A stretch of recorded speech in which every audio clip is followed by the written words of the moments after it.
Dan terakhir Pak, ini sebetulnya masalah UIN Riau ini Pak. Aduh, UIN Riau ini luar biasa Pak. Ya kan? Saya pada forum ini mengharapkan kepada berhentikan secepatnya Rektor UIN, Suskapkan baru itu Pak. Itu manajemennya manajemen pondok Pak. Sudah kali berapa berisam, tapi enggak juga Pak. Ini Pak ada datanya sebanyak-banyak saya bawa Pak. Ya, terjadi konflik di sana, terjadi otoriter manajemennya di sana, terjadi korupsi yang luar biasa. Sekarang gedung pun tidak terawat. Sekarang Pak ada masjid tidak berjemaah di sana Pak. Tidak berjemaah. Karena masjidnya tidak dibenahi. Mahasiswa dibungkam Pak. Jadi saya harapkan ini diproses ini Pak Dirjen Pendes nih. Ya, ini beban moral saya. Dulu UIN itu terbaik Pak, 10 terbaik. Sekarang Pak nomor pincit. Tahu Pak nomor pincit itu? Paling botot Pak. Ya, ini kebanggaan umat Riau nih Pak. UIN ini Pak. Sekarang drop Pak. Nah, jadi otoriternya itu luar biasa Pak. Dibungkam semuanya. Jadi selama saya riset itu Pak, banyak dosen-dosen datang. Banyak mahasiswa datang. Pak tolong nih sampaikan ke Menteri. Segera Pak, kalau tidak hancur UIN itu. Jadi saya minta Pak Menteri itu segera rektornya ganti Pak. Ya segera, bukan karena hubungan tidak baik, saya baik Pak. Tim sukses saya itu 2006, tim sukses saya rektor itu Pak. Tapi karena manajemennya dibuat manajemen tukang cukur Pak. Tidak bisa Pak, perguruan tinggi ilmiah itu seperti itu Pak. Jadi saya tunggu Pak Menteri minggu-minggu ini, saya ingin keputusan Pak Menteri dan Pak Dirjen nih Pak. Iya supaya jelas, dan saya juga membackup Bapak tentang radikal tadi di Riau nanti. Sudah jelas clear Pak. Jadi saya kira ini Pak Menteri mohon maaf Pak, saya terlalu lancang mungkin ya, saya jauh lah. Bapak lebih hebat jenderal lagi, saya ini tidak ada apa-apanya. Tapi ini yang disampaikan umat, maka terpaksa saya sampaikan dengan setulis ikhlas. Mohon maaf Pak Menteri, terima kasih. Wassalamualaikum warahmatullahi wabarakatuh. Assalamualaikum. Terima kasih Pak Ahmad.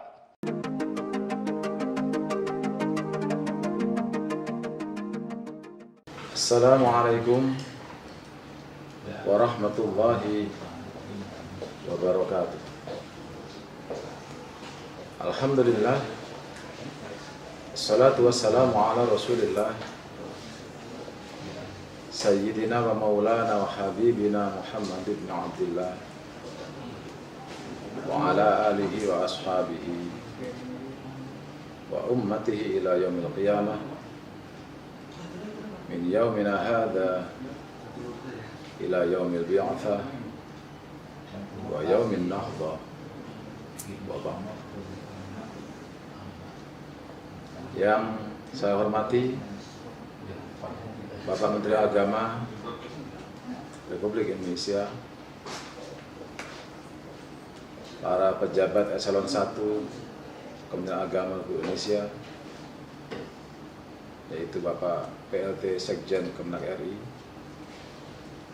Bapak Inspektur Jenderal Kementerian Agama RI, Bapak Direktur Jenderal Pendidikan Islam Kementerian Agama RI, Bapak Direktur PT KAI Kementerian Agama RI, dan seluruh pejabat yang hadir, terkhusus salam takdim dan hormat saya kepada orang tua kami, anggota DPR RI yang terhormat Bapak Dr. Agus Haji Ahmad MSI, anggota DPR RI dari fraksi Demokrat yang duduk di Komisi 8 DPR RI.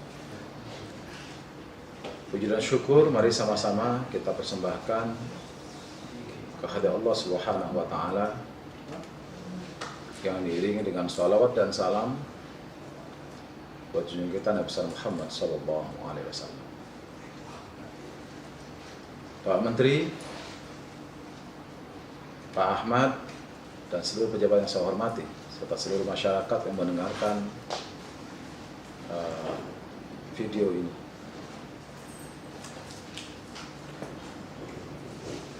Bak disambar petir di siang bolong.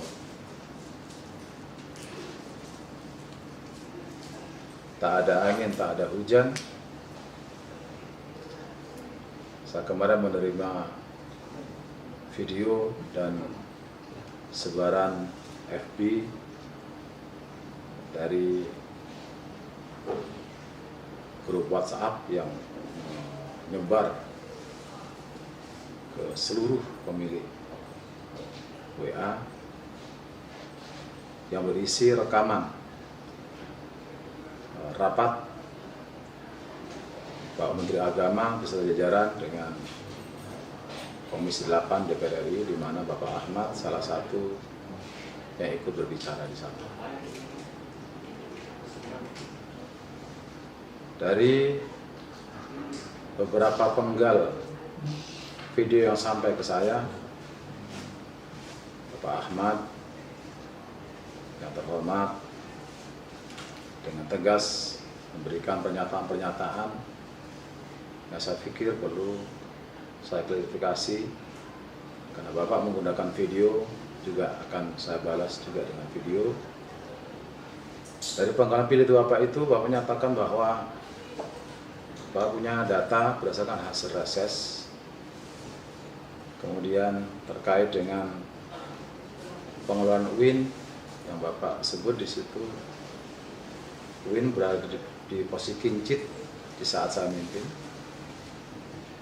Kemudian ada pernyataan Bapak terkait dengan pembiaran terhadap masjid dan aktivitasnya. Terus manajemen saya yang katanya manajemen pondok. Ada tuduhan korupsi dan pembungkaman aksi mahasiswa. Terus terang saja Pak Ahmad, saya sejak terima itu saya sudah WA ke Bapak. Ya, alhamdulillah saya pagi ini Bapak nggak ada jawab WA saya. Maka untuk bahan penyeimbang, saya juga membuat video yang sama untuk masyarakat secara luas, karena itu sudah juga menyebar secara menyeluruh. Hal pertama yang perlu saya klarifikasi adalah bahwa saya sudah cek pagi ini di kantor bahwa Bapak belum pernah ada mengadakan reses DPR RI sampai ke UIN Sukario. Sehingga pernyataan Bapak yang katanya hasil reses ke UIN itu secara data dan fakta belum bisa kami dapatkan. Yang kedua, terkait dengan pernyataan Bapak bahwa semasa saya jadi direktur, UIN berada di bawah kuncit, nomor paling bawah. Ini bertolak belakang dengan apa yang sudah kami capai selama saya jadi direktur, terkhusus tahun 2020. Nah, pada tanggal 30 Januari, Webometrik ya, telah mengadakan perankingan terhadap perguruan tinggi, terutama PT KIN se-Indonesia, dengan 4 ranah penilaian. Yang pertama terkait dengan jumlah domain dan subdomain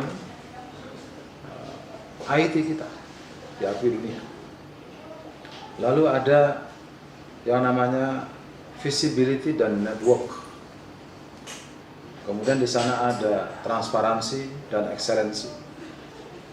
Alhamdulillah Pak Ahmad dan seluruh pendengar yang melihat ini dan juga Bapak Menteri dan jajaran, UIN Sukario di tahun 2020 mendapatkan ranking pertama untuk versi Webometrik. Ini juga gak mudah mencapainya Pak Ahmad. Kemudian di Maret 2020 juga Unirank telah memberikan ranking juga kepada PTN dan PT KIN se-Indonesia yang jumlahnya ratusan. Alhamdulillah terklasterlah 40 PTN terbaik se-Indonesia. Yang nomor 1 tetap UGM, UI dan sebagainya. Dan kita berada di ranking 30. Di bawah kita ada UIN Sunan Kalijaga dan sebagainya. Artinya apa? Bahwa insya Allah dengan langkah dinamis yang pasti kita bisa melakukan terobosan-terobosan terbaik untuk mencapai apa yang kita cita-citakan menjadi World Class University sesuai dengan visi UIN Suskaria bahwa kita ingin menjadi pilihan utama tingkat dunia. Dan yang perlu diperhatikan semua bahwa ketika saya masuk menjadi rektor UIN Suskaria pada tanggal 2 Juli 2012, prodi yang mendapat nilai A itu baru sekitar 8. Dan sekarang di tahun 2020, dalam 2 tahun terakhir kita sudah bisa mencapai 22 prodi yang mendapatkan akreditasi A atau unggul. Dan ini insya Allah di tahun 2021 kita berusaha keras agar akreditasi institusi kita juga mencapai unggul. Dan ini sudah menjadi salah satu bagian dari Renstra Kementerian Agama yang beberapa hari lalu telah dibahas bersama-sama dengan Pak Dirjen dan eselon 1 lainnya. Oleh karena itu, kepada Bapak Ahmad saya mohon agar dalam memberikan pernyataan nanti juga memakai data-data yang valid sehingga tidak membingungkan masyarakat secara umum.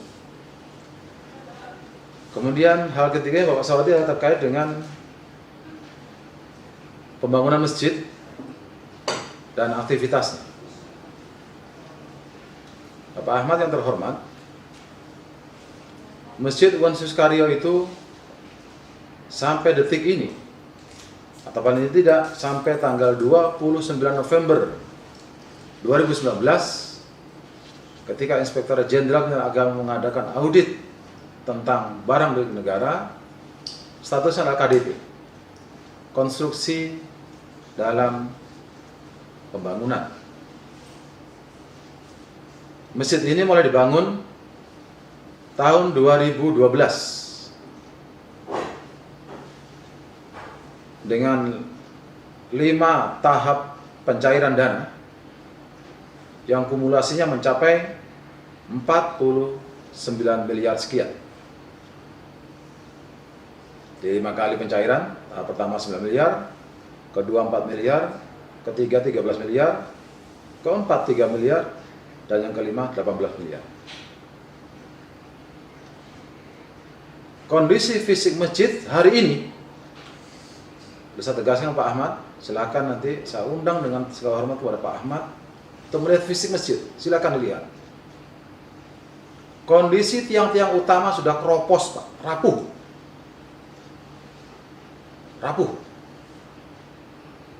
Makanya di tahun 2012 itu ketika kena puting beliung, langsung kita lapor ke Pak Menteri, dan langkah pertama rektor adalah menutup masjid tersebut. Semata-mata demi keselamatan jemaah yang akan melakukan ibadah di dalamnya. Karena rapuh dan memang tidak bisa digunakan, maka penutupan masjid sampai sekarang masih berlaku. Sampai kapan? Sampai itu mendapatkan rekomendasi dari PUPR, karena berdasarkan audit Irjen bahwa sejak awal pembangunan masjid ini tidak mendapatkan pertimbangan teknis dari PUPR setempat dan tidak memiliki konsep rancangan desain menyeluruh. Dan ini hasil temuan dari Pak Irjen. Makanya di sini direkomendasikan agar kalau toh mau melakukan renovasi, maka lakukan dulu review oleh PUPR. Dan sekarang ini Pak Ahmad, surat untuk melakukan review itu sudah kita ajukan sebanyak 2 kali, dan itu belum mendapatkan tindak lanjut dari PUPR Provinsi Riau.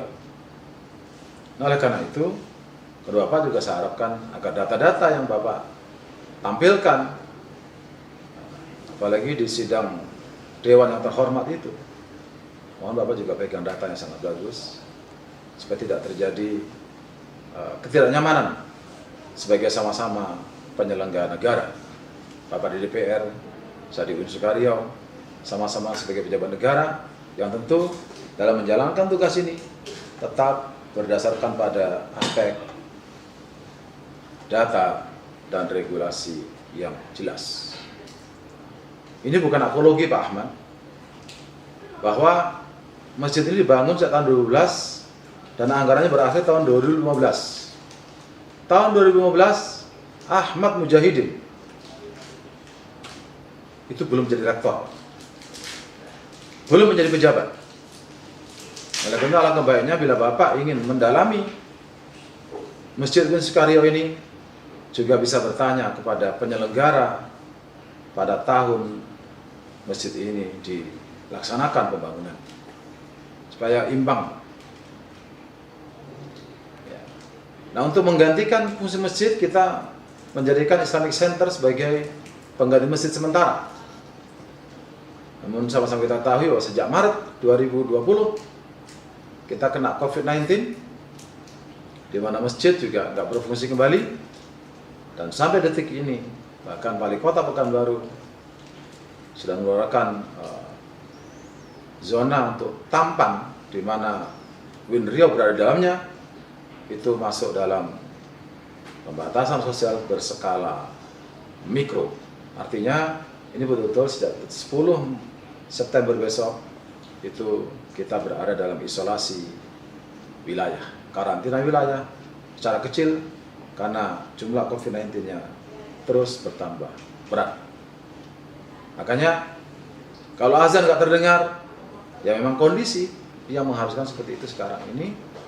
Tapi insya Allah di ruang kecil semuanya azan tetap kedengaran, Pak Ahmad. Kemudian terkait dengan tuduhan Bapak saya melakukan korupsi, menurut saya kurang elok kiranya Bapak ungkapan ini di depan sidang terhormat, di depan atasan saya Pak Menteri dan seluruh masyarakat Indonesia. Ini tuduhan yang sangat serius dan menurut saya keliru, Pak. Karena Bapak setahu saya adalah sebagai pejabat negara di bidang legislasi, DPR, yang membuat undang-undang.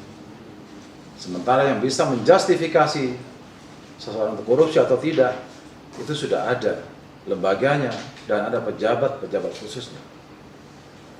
Untuk itu, dimohon kepada Bapak agar berhati-hati. Dan saya mau klarifikasi benar nih Pak. Dan menyangkut nama pribadi, jabatan, institusi Unsur Sukaryo, dengan Kementerian Agama secara umum.